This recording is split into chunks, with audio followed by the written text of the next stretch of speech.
Hi guys, welcome back. Thanks for being here. So I know I'm like terribly late, but I've been dealing with a sinus infection like all last week. So yeah, I'm just super late. But I did listen to the podcast for episode 16, and I did have some thoughts because like I definitely do agree with the ladies on what they were saying about how Dan is so disgusting and he's just such a control freak. These are things that we've discussed before, but it really is true. Trauma and abuse, whether physical or emotional, it's still abuse. And, it definitely, I agree with, I believe Peyton said it. I'm not Peyton. Well, she played Peyton. Hillary, I think it's funny that she says, it explains Deb's complete unraveling later on her character, which I personally never made that connection either. Because I always was so like, why did Deb go from like this really stable person to just completely going off the rails? But this whole like manipulation of Dan, in my opinion, would explain it because sometimes some people just push you in the wrong direction. And I just think I do agree that Lucas is just so gross. And, he does take advantage of Peyton's emotion, like her own trauma. um, but at the same time, it just sucks because, Peyton hurt Brooke so much. And then it's like, there's still that right and wrong, and you knew what you were doing, but you still did it anyway. But then it's like the heart wants what the heart wants, so it's just a hot mess. And I do agree that like Nathan being so mean to Deb is so man writing, just a man centric writing kind of style for this show. I do also love Haley's a cup. What was it? A song, a cup with Cheryl Crow is so boss like. I agree. And another point that they made, like why was Karen so okay with Lucas's deplorable actions with all these women in his life? Because like him getting with that other chick in the bar and she turns out to be Jenny's mom, and you know um it's just, and then Karen was so concerned about Lucas staying home and his health, and then it's like, oh, but if you want to womanize all these women, go ahead. It is a really confounding situation. And I feel like it doesn't exactly track with her personality, like her character's personality. So I'm gonna watch 16. The first cut is the deepest. So let's see what I think this time around. It is interesting that like Peyton's all like trying to talk to Brooke, and when they get to school, and then Brooke is just gives her "you're dead to me" face.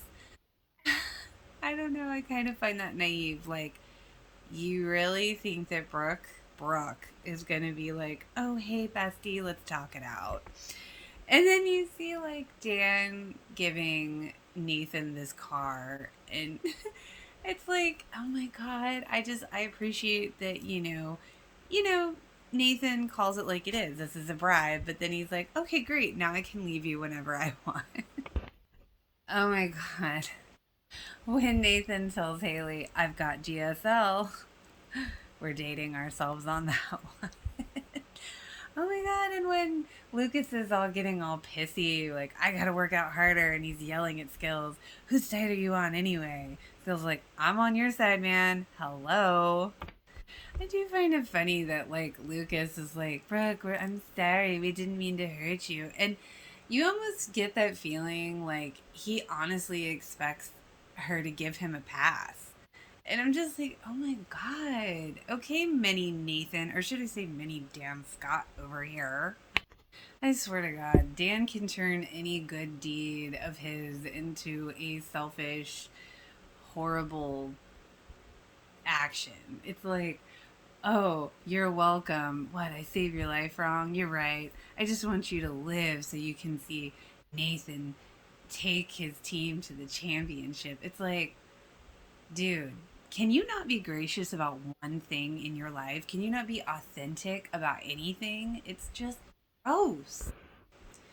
It's so interesting rewatching it because, like, I really do, like, I don't know. It's like the last couple of times I watched, I think I was just like, oh, it's so high school. This whole, oh, I screwed over my best friend by liking the guy that she was in love with. But now it's like, I see this on such a deeper level now. It's like, damn, like, I really feel for Brooke because she really did feel for him. And I think where Peyton screwed up was I think she immediately should have gone to Brooke when she realized she had feelings for Lucas and explained it because at least at that point nothing had transpired.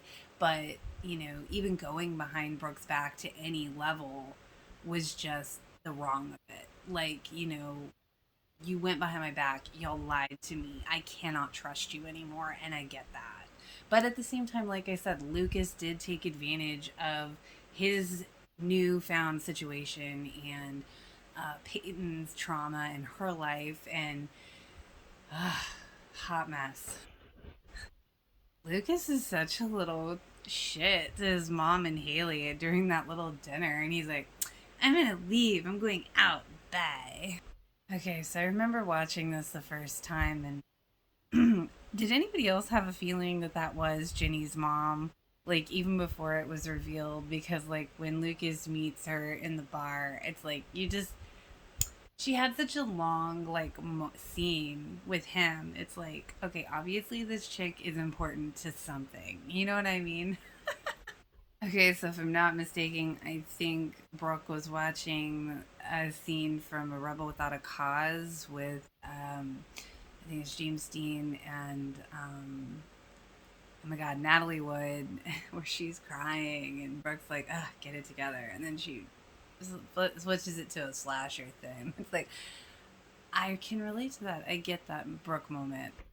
When Peyton shows up to Brooke's house and Brooke's like, apparently you're not getting the message. I don't want to talk to you. I just have to wonder, okay, okay, Peyton, did you go over there because you're really concerned about Lucas?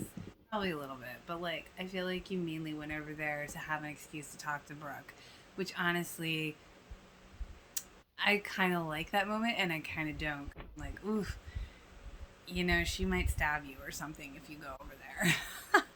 And then, of course, we see Karen go to Keith's, and it's like, oh, see, gotta have a reason to talk to somebody. And then, like, going back to, like, when Dan shows up and is like, hey, I'll buy your place from you.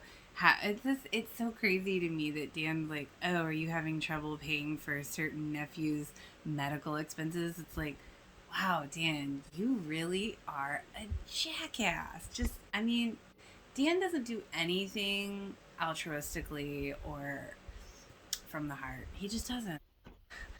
When Keith is like, yeah, I found a financial backer. And she's like, and Karen's like, oh, just promise me you're not going to do something stupid. He's like, yeah, I promise. Like, oh, it's going to be stupid. I do think it's funny when Brooke and Peyton are trying to track down Lucas, and then the bartender's like, oh, he didn't leave alone.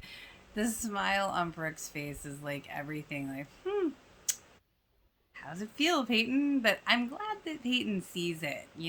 She's like kind of getting some of that feel that she was throwing at Brooke back. When Brooke's like, I want to smash all these little pretty boys' faces in. Don't even ask me what I'm thinking when I look at you, Peyton. That was, I felt that like line. It was like deep. Like I felt the energy behind it.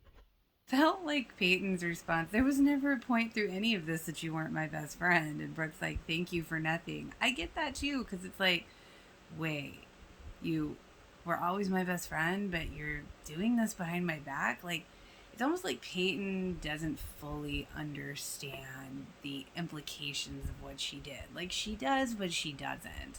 And I think that might be a reason why a lot of people villainize her over this, because it's like, I don't know. It's like kind of like Lucas wanting a pass with Brooke. It's like I feel like Peyton wants a pass with Brooke too, and that's just not realistic. Okay, so did Lucas just totally sweet talk his own mother? Like, is he getting better at this manipulation game? Like, I don't know. I know they always have their, like, Karen and Lucas have their mom son moments, and it's definitely her baby boy. But it's like, did he just totally like like kind of, I don't know, just like, I don't know. Did he sweet talk his mom? Did he worm his way out of that? Again, upon this rewatch, I feel like Peyton really does kind of dive into Jake and the Ginny situation as a way to escape from everything that happened with her and Lucas and Brooke. And I mean, distractions are important. It's better to move to something else than wallow. But I feel like that kind of became almost a detriment to her because I always felt like her feelings were possibly displaced with Jake, where Jake was concerned. I love the Whitey talks. And Whitey's just like, that spot's yours. And Lucas is all, oh, if you gotta fill the spot, do it. Y'all are undefeated. That's important to me. It's important to them. And Whitey's like, apology accepted. It's like, the talk that Deb has with Nathan is really multifaceted because it's like you see a woman who was in an abusive relationship and she was trying to get some semblance of normalcy, some sanity, some peace. So she found someone else and she took off. And then, of course, Nathan's reaction. First off, I do agree that like her having an affair was just so like that's the big secret. Like, come on, guys do it all the time. Really, why is it such a terrible thing for a woman to do it? I hate that, but it's like it's such a deeper thing with Deb being in this horrible relationship and like her son can't see that. He's a teenager. Teenagers can't see that. But of course, on the flip, it's like Nathan, as he said, he had such a horrible time with his father when that was happening. And he puts it together and he's like, crap, this is why he is the way he is with me. This is why I am the way I am. So it's such a multifaceted, complex situation because it's like you have both sides kind of like, I did this for me and this happened to me because you did this. And it's like, I don't really know who to root for in that one. Like, I mean, I guess we could say Nathan is kind of the collateral damage of Deb and Dan's relationship, and but Dan is definitely the culprit here because he's abusive, he still is, and Deb has been beating herself up over this, and Dan's, I'm sure, bringing that up any chance he can because he's a narcissistic asshole. But and it's the whole gaslighting thing, like they talked about on the podcast. It's a very real thing, and it's disgusting, to put it mildly and very simply. But yeah, that whole conversation is just really difficult for a lot of reasons because it's a lot to unpack. I don't think anyone was surprised when Dan took over Keith's shop the way he did. Still gross, but not surprising. You know, I don't ever think that what Nathan did for petitioning for emancipation was a bad thing. I think that was a really healthy choice for his sanity. Yes, there was probably some form of payback in his mind, but at the same time, I mean, his parents were kind of like tugging him on both ends, like, no, he's mine, he's mine. And that's not fun to be the pawn in the middle of that. So I think that was a healthy decision for him. I like that Lucas went to Brooke and was like, he seemed genuinely apologetic, but I don't blame Brooke for not taking, she's like, I think everything she said was on point. And again, I think it's a little glimpse into her future character progression. It's like the cutest thing when Haley gets flustered. So when she's all like, a song, a cup of coffee, like, that's what you owe me. I love it. I love that Nathan was there to like watch Haley get all flustered, and then she's all like, "No one's gonna believe us," and then he like takes a picture with his old flip phone, terrible pixelated camera phone. Okay, so when Deb, tells Dan that Nathan's gonna do the whole emancipation thing, that's one of those moments where you see some like real emotion with Dan that seems genuine.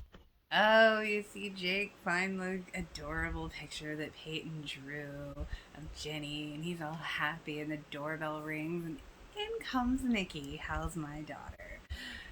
Good way to end on a cliffhanger. And that's it for me on this episode. Thanks for waiting, sticking around, and hope you liked. So hit that like button and feel free to subscribe, and I'll see you all next week.